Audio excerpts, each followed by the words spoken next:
हम डिस्कस कर रहे हैं forms of DNA. Forms of DNA में हमने वाटसन एंड क्रिक मॉडल के थ्रू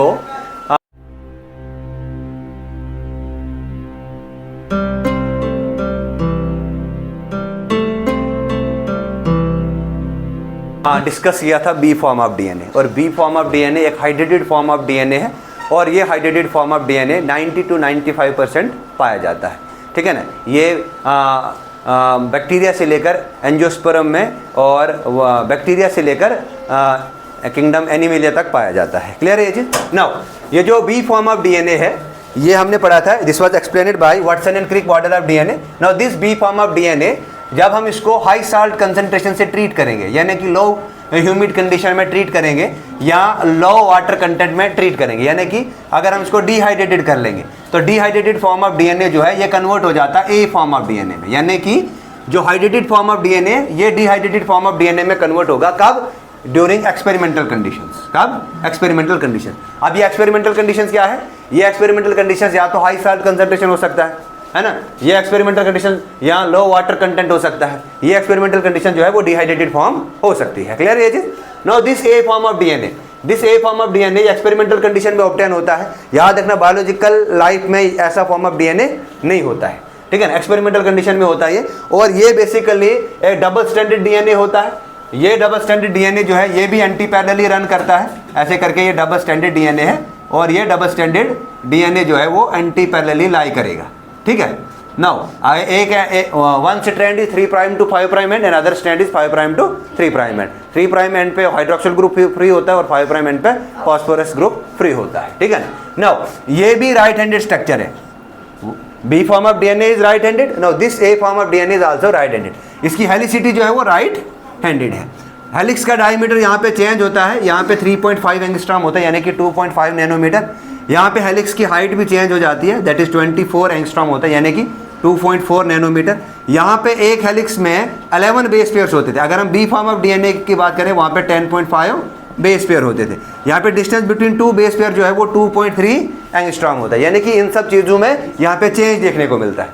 अगर हम बात करेंगे मेजर ग्रू और माइनर ग्रू की, तो मेजर ग्रू यहाँ पे नैरो होती है और डीप होती है। अगर हम माइनर ग्रू की बात करेंगे ये वाइड और फ्लैट होता है। इसके बाद अगर हम बात करेंगे शुगर पकरिंग की, तो शुगर पकरिंग के केस में ये C3 एंडो C2 एक्सो, यानी कि अगर हम बी फॉर्म ऑफ डीएनए की बात करते थे वहाँ पे C2 एंडो C3 एक्सो था। यहाँ पे उसका ऑपोजिट है, यहाँ पे C3 एंडो C2 एक्सो है।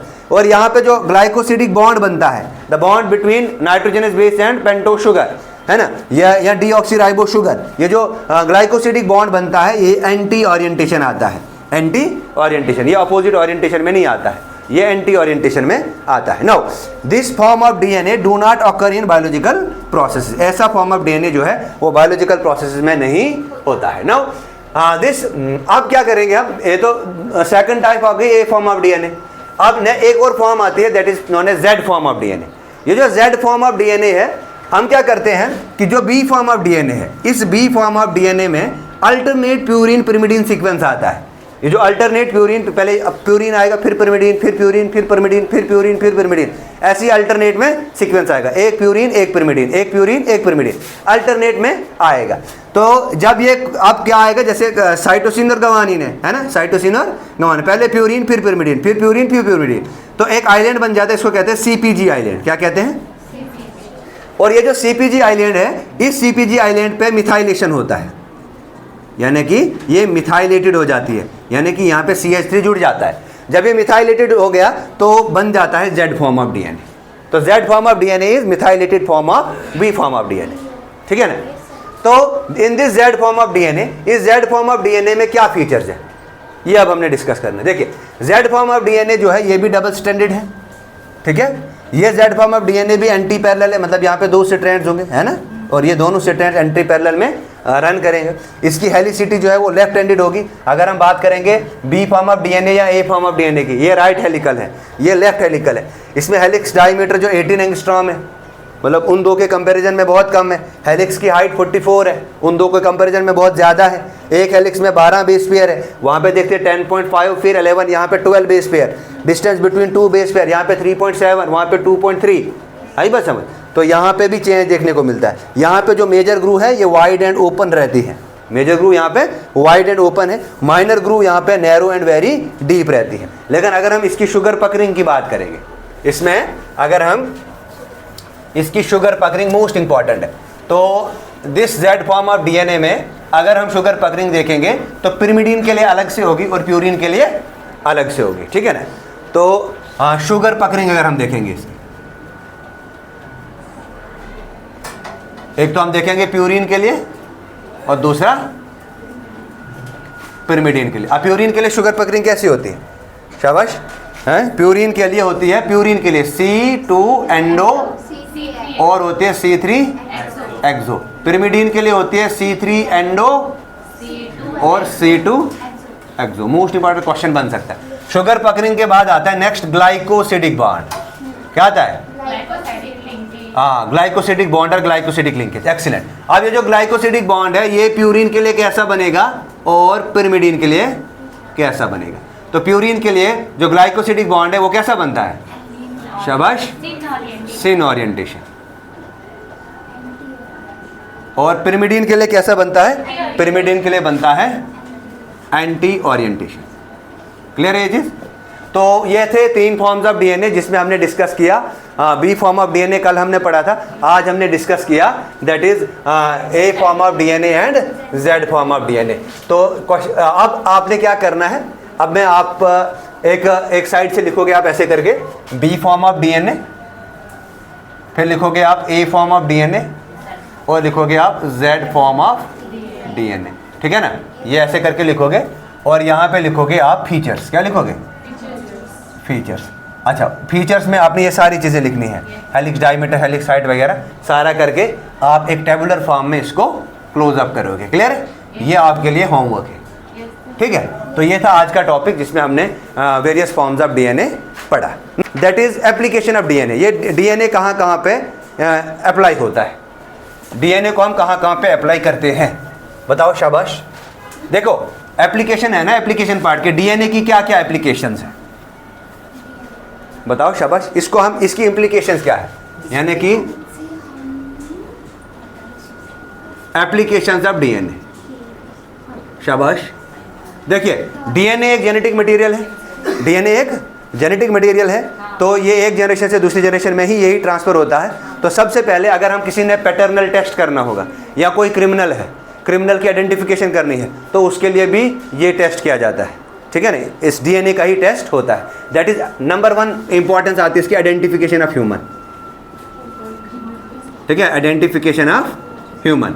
और ह्यूमन को आइडेंटिफाई करने के लिए एक टेक्निक इस्तेमाल की जाती है जिसको कहते हैं, this technique is known as, that is DNA fingerprinting. क्या कहते हैं, ये जो डीएनए फिंगरप्रिंटिंग है ये आप ज़ूलॉजी में अच्छे से पढ़ोगे।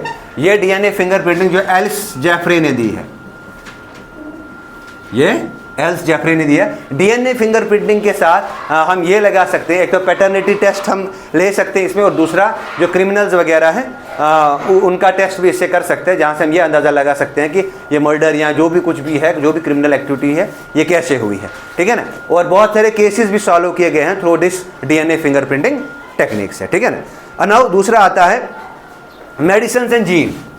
डीएनए को हम यूँ इस्तेमाल करते हैं मेडिसिन में भी और जीन्स में, मतलब हम देख सकते हैं कि ये जो डीएनए है इसमें कौन कौन से जीन प्रेजेंट है और किस जीन की वजह से म्यूटेशन हुआ और म्यूटेशन से रिजल्ट हमारे पास क्या आया, या अगर कोई मेडिसिन बनी और मेडिसिन का क्या डीएनए पे इफेक्ट है, क्या इसकी हाइड्रोजन बॉन्डिंग टूट सकती है क्या इस मेडिसिन से, इस चीज़ को भी हम इम्प्लीफाई कर सकते हैं, यानी कि जीन टेस्टिंग कर सकते हैं, प्रोफाइलिंग ऑफ जीन कर सकते हैं, जीन हंटिंग कर सकते हैं, साथ साथ में हम डिज़ाइन ऑफ मेडिसिन भी इसके आधार पे ले सकते हैं। नेक्स्ट आता है जीनोलॉजी, थर्ड इज जीनोलॉजी। अब देखिए यहाँ पे हमने लीनिएज को चेक करना है, यहाँ पे हमने लीनिएज को चेक करना है कि एंसेस्टर में कौन सा जीन था और उनके ऑफस्प्रिंग्स में कौन सा जीन आया है, ठीक है ना। तो ये भी हम जीनियोलॉजी में देख सकते हैं कि जीनियोलॉजी में कैसे जीन का ट्रांसफ़र होता है, और इसको हम एज अ रिसर्च पर्पज़ के लिए भी इस्तेमाल कर सकते हैं। नाउ इसके अलावा इसकी और क्या एप्लीकेशन है, इसकी एप्लीकेशन एक आती है वेरिएशंस। क्या आती है, वेरिएशन। तो वेरिएशंस के लिए हम ये पता लगा सकते हैं कि 99.9% जीन जो है वो सब में सेम है, 99.9% डीएनए जो है वो सब में चेंज है, वो सब में सेम है, लेकिन चेंज जो है दैट इज 0.01%। और ये जो 0.01% चेंज आता है, यही एक आइडेंटिफिकेशन रहती है ह्यूमन को आइडेंटिफाई करने की। क्लियर है ये चीज़? अब ये जो डिफरेंस आ रहा है, ये जो चेंज आ रही है, जो वेरिएशन आ रहा है, ये किसकी वजह से आ रहा है? ये आ रहा है म्यूटेशन की वजह से। किसकी वजह से आ रहा है? ये म्यूटेशन की वजह से आ रहा है। क्लियर है ये चीज़? नाउ अब हम इससे क्या कर सकते हैं, वेरिएशंस भी हम इससे देख सकते हैं। अब वेरिएशन म्यूटेशन की वजह से भी आ सकती है यहाँ, और बहुत सारे एनवायरमेंटल फैक्टर्स की वजह से आ सकती है, एज की वजह से भी आ सकती है। क्लियर है ये चीज़? नाउ इसके अलावा ये डीएनए जो है, इट इज़ इन्वॉल्व इन, ये डीएनए जो है ये आरएनए सिंथेसिस में भी इन्वॉल्व है। मतलब आरएनए की फॉर्मेशन भी डीएनए से ही होती है, तो आरएनए की सिंथेसिस भी यही डीएनए करता है। ठीक है ना? और ये डीएनए जो है it controls all developmental processes. ये डीएनए जो है it controls all developmental processes. जितने भी डेवलपमेंटल प्रोसेसेस हैं, सारे डेवलपमेंटल प्रोसेसेस को यही कंट्रोल करता है। ठीक है? Thank you.